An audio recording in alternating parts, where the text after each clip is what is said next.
Thad Brown along with Carl Jones. It's another 8 Sports Extra, and today we're going to talk about Brandon Beane, his pre-draft press conference. And look, I don't think we should expect to get a whole lot out of the general manager. I mean, it is smokescreen season. But Carl, the number one thing that people kind of latched onto come out of this discussion, they thought was a smokescreen. I don't know if it really was, when Beane was talking about how the Bills don't have to have a, quotes, number one receiver to be successful. Yeah, I heard that, and I'm like, I feel like people still get caught up on the wide receiver one guy being some prototypical 6'2", chiseled chest, like 200-pound guy. When in all actuality, in these days, it's just your best weapon. And that usually those guys come in all shapes and sizes. You look in Detroit, I don't think when they drafted Amon-Ra St. Brown, they were looking for a wide receiver one. They got him in the 3rd round. He just ended up being their best guy, who ended up being an all-pro caliber receiver. So in terms of, the Julio Jones types, yeah, they probably won't be able to go get one of those guys in the top 10 this year, but they can still get a quality guy who could eventually be their best receiver. And on top of that, Brandon Beane did say, yes, you don't need to have a number one to be successful. But he then said later, it'd be nice if we could put 2 number ones out there. That'd be great. And Sean McDermott, when asked about the same topic, said, look, as a defensive coordinator, when you see that number one, that's the first guy you got to account for. And he said, look, it's a matchup game. So you want to have that guy that causes matchup problems. I don't think Brandon Beane was saying you don't need good receivers to be successful. Now, to be fair, the Chiefs have won the last 2 championships without any real good receivers. The best receiver they've had is Juju Smith-Schuster. Didn't even have him this past year. So I think, to their point, can you win without good receivers? Sure. But the point of the comment is not that the Bills aren't going to take a receiver or aren't going to take a good receiver. Of course they're going to try and take a good receiver, but I think you've nailed it with they may not have to chase Brian Thomas, who looks like a number one receiver. If they take Ladd McConkey, he might become a one. And I think the other point to remember from what they're saying in this particular draft, once you get past those top 3 receivers, the next 4 through 12 guys could all end up number ones. I mean, you want to talk about Brian Thomas is number 4, and then people like Xavier Worthy and maybe A.D. Mitchell. And then down at the bottom, you've got Aeneas Smith, Jalen McMillan.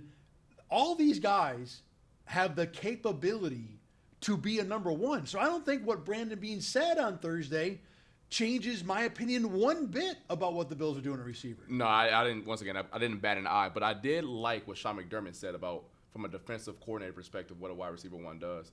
Because there was 3 things in college that we always talked about what good weapons did, and we played against T. Higgins a lot at Clemson. 3 things. One, obviously, is an easy button for the offense. It's 3rd down. Everyone in the stadium knows where they're going. That's been Josh Allen's outlet with Stephon Diggs the past years. But it still works. Still works. Yeah. The second thing it does is that elevates everyone else. So, for example, if I have a number one receiver across from me, hey, safety, come on, give me a little bit of help here, double team, things of that nature. Now the offense is playing 10 on 9. And at that point, it helps everyone else create and get open. And then the last one, which never gets talked about, but as a defensive player, it's the first thing I think of, is the running game. Because that safety is now in pass coverage responsibility only, he is no longer in the running game. And when you got a quarterback like Josh Allen, they're now playing 10 on 9 instead of 9 on 9, which is an absurd advantage for the Bills. So they need that guy just to get the numbers advantage that they always want and seek. There's a benefit to having that really good receiver, and the Bills are going to try and grab that maybe, more than once in this draft. The other thing, like I said, there's a comparison to the Chiefs, where the Chiefs kind of did it without a number one receiver. But look, the Chiefs have Patrick Mahomes and Andy Reid, and as good as the Bills combo at quarterback and head coach is, no one's got Mahomes and Reid. So, Brandon Beane can talk all he wants about how they don't need a number one receiver, but most teams do. And frankly, every team in the AFC who doesn't have Patrick Mahomes needs to build that roster as much as possible, because nobody has a quarterback that's going to be better than Mahomes. You can't win the quarterback battle with the Chiefs, so you got to win in other spots. And right now where KC's at, you can really easily do that at receiver if you hit on this pick. Now, going into this draft, the talk primarily, again, with the Bills has been about receiver in round 1. Can we come up with a scenario where not going receiver with the first pick, not necessarily round 1, with the first pick, I don't know about makes more sense, but certainly makes sense enough to where you feel good coming out of this draft without going receiver pick 1? You talking to a former defensive back, and you asking me if there's another way where I feel confident with the Bills? I gave you a softball. Come on, That's yeah, fine, yeah. To not give away my answer a little bit, Cooper DeJean is someone who's been mocked to late 20s, early 20s, in that range, I would say. Now, I feel as if his pro day kind of maybe gets him out of the Bills' range, but that is one player who I feel as if, and we just talked about this off air a little bit, he's a dude.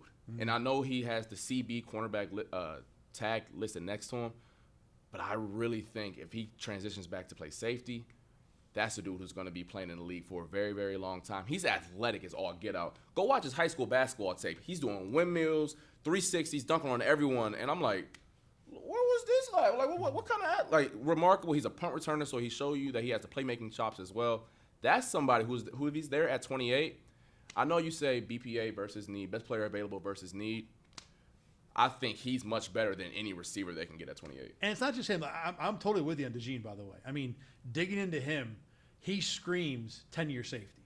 You know, and I think in Buffalo, especially in Buffalo, I think in any defensive scheme, he's a really good safety. In Buffalo, he's going to fit like a glove. That guy's going to make all pros under Sean McDermott. So let's play this out then. So if you're DeJean, if you grab DeJean, now like you said, I don't think the Bills can get him at 28. They'd have to move up for him. And if the Bills trade up and it's Cooper DeJean, I mean, there might be torches and pitchforks at Orchard Park. Definitely. But let's play this out. Let's say they grab him at 28. Well, now the benefit is when you go to round 2, you don't got to wait till 60. You still got your 2/4, your 1,005ths, your 8/6, whatever it is. And you can make a move that won't cost 3 arms and a leg to move from 60 to 45 or 43. You can get Ladd McConkey if he falls. You can probably get Xavier Legette mid-second round. You can get Javon Baker, who I love, absolutely, way more than a lot of other people love. There are options there in round 2. So now you end up with a receiver who, and again, let's back up to our original point. Let's lay this out. If you're not getting Odunze, Neighbors, and Harrison, frankly, Brian Thomas and whoever the 15th best receiver in this draft is have about this much of a different chance to be great. Well, I'm going to be able to land a defensive back in DeJean that solves a problem for a decade. And I still get my receiver in round 2. I know Bills fans are excited about receiver because it's like the candy position. Of course. It's the sugar position. But the more I think about this, the more I think that the Bills might be better off chasing one of these positions because there's no Cooper DeJean in round 2 or 3, that you might be able to solve a need in round 1 and still get your good receiver after that. I think you weigh the drop off from the other positions as well. Like defensive tackle is also a position where I think if the board fell a certain way, if Johnny Newton's there at 28, I also think the Illinois defensive tackle, Yeah. I feel as if he's better than any of the receivers, taking Brian Thomas off the board at that point. So it kind of depends on how you view the board. And I know that every team has their own board and how they view these players. But like you just alluded to, man, receiver 4 through 12 and things of that nature, which probably gets you through the second round, I feel like all those dudes can go. All those dudes can play. The same can't be said for safety. The same sure as hell can't be said for defensive end as well. So it's like, man. Like if Byron Murphy happened to be there at 28. God forbid if something happens on draft day. Right. Well, I mean, let's all right. Byron Murphy's almost like a pie in the sky scenario. How about Latu or reverse? Which is that more pie in the sky than Murphy, you think, or no? No, I mean, I saw Murphy today to the Falcons, so I think that one's a little bit more pie in the sky than other guys. So, all right, let's play the edge game because that's where I want to go next with this. Because after you go by Latu, Verse, and Chop Robinson, there's a large cliff at edge. And as much as I love to see the Bills grab a tackle, they could use that. Their need at edge is much more dire. In fact, Sean McDermott talked today. He got a question about AJ Epinesa, and the question was, how important is it for AJ to blossom this year? And it was more asked from the point of view of, he's in his second contract, and at that point of view. And McDermott's answer was, oh, it's huge. And I'll tell you what, my reaction was, oh, this is a guy that they're putting a lot of stock into this year. This is a guy, they've pushed some chips in on the table that they need this guy to be good because they don't got a lot else other than Von Miller's 35-year-old body, whatever's left. If you add one of those elite edge guys, and again, get that receiver in round 2, I feel a lot better about that than even if I get Brian Thomas in round 1 and my round 2 pick is edge guy 7 or defensive tackle 5, which those guys are way worse than the Legettes, the Javon Bakers of the world. The more I think about this, the more I would almost advocate not going receiver round one. I think it depends on how the receiver board falls. For sure. And I think it all depends on when Brian Thomas falls off the board, too, because I think that's when the run starts. Let's say he goes to the Colts at 15. Yeah.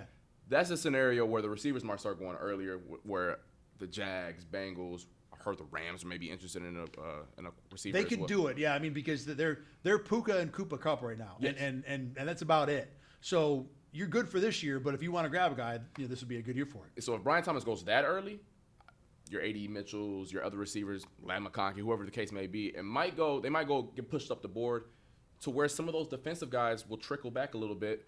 Let's say the Broncos or the Vikings grab a Bo Nix or Michael Penix for whatever the case may be. That pushes some of these other defensive guys way down the board. Some of those tackles, like I think it's like 7 or 8 who are projected to go on day one. That helps out the Bills in terms of the defensive perspective. Because like you said, edge 6 in this class is probably like a third-round guy. I don't know if I want to get him at 60. So I think as we talk about this, and the other thing that I thought of too, from doing our Buffalo Kickoff Live draft, we didn't take Brian Thomas until the Bills pick at 28. And is it a likely draft scenario? Probably not. Right. But is it ridiculous? No. No. And I think the other thing that teams might think is because there is so much depth at receiver in this draft, if you get a run on, like it's almost the opposite of a run. If you get an anti-run on receiver to where teams are like, well, I want to take my other thing because I know receiver's still there, I think you could see receiver get pushed down.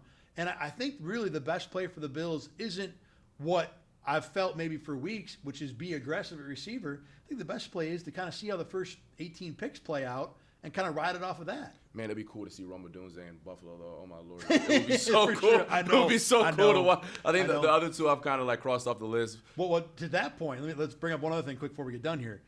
The other thing that Brandon Beane did say today that I don't think anybody's talked about was someone asked him about how willing are you to trade a future first. And for Trader Beane, who always seems to be ready to jump up and grab a guy, he laid out a scenario of, when we've done that, we always feel the next year like we're missing out on too good a player, and like it could be a smokescreen. Brandon Beane can be a quality actor when he wants to be, but the way it felt to me was they really don't want to trade that pick, and that's the only way they're getting up into the Odunze stratosphere. You know how there's a quarterback tax when you trade up for a guy or things of that nature? I think there's going to be a receiver tax in this class as well because For those three guys. For those 3 guys in particular, because there's no sure thing, there's no NFL ready guy and things of that nature. But those 3 are the closest thing we're going to ever see in one draft class. So if he's there, Odunze is there at 8 to the Falcons, or a pick prior 7 to the Titans or things of that nature. There's going to be a tax because the Bears would probably run up there and take him at 9. There's going to be a tax to go get a guy like that. So it won't be as simple as just plug in the draft calculator, trade calculator, 28, 60, next year's first, and the next year's second to be good. Like I think it'll be much more than that just based off the fact how good of a prospect he is. Yeah, if you at home have been looking at social media and people throwing out their mock drafts with trades involved, I've been doing a thing where every time I see a mock draft on Twitter, I go to the trade calculator and figure it out. It's funny how those trade mock draft computers always make it good for your team.